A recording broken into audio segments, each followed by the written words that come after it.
Aloha, my name is Kevin Kimball, and the purpose of this workbook and related video is to provide a schedule that computes the present value of an ordinary annuity.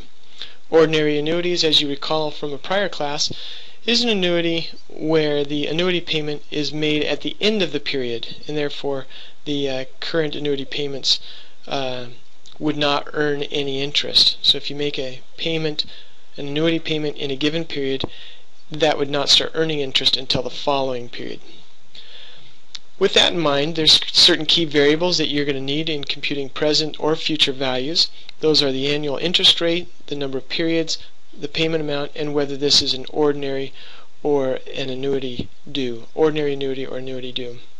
If it's an ordinary annuity, you'd put in 0 in the formula, and if it's an annuity due, where the payment's made at the beginning of the period, you'd put in the number 1.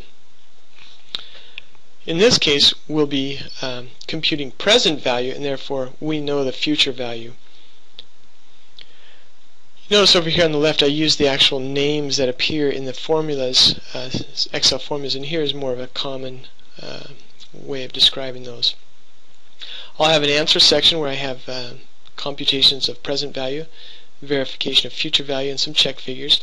And then I prove the numbers going backwards, and I prove the numbers going forwards.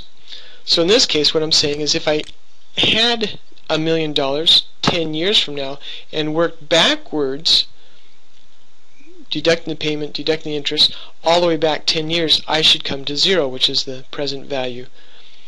The other way is saying, okay, well, if I had 0 today, but I made these payments for the next 10 years, including and earned the related interest, I would have $1 million. And then down below, I just did a really quick graph. I could clean this up a little bit by titling it a little bit better, but I have that. One other thing that I'll show you, or two other things I'll show you, is using something called goal seek, where I can target a certain amount. Let's say I put in 2.5 million here, and I can say, well, how much of a payment would I have to make to get to 2.5 million, assuming I have no money to start with. I might also bring in what's called a scenario manager.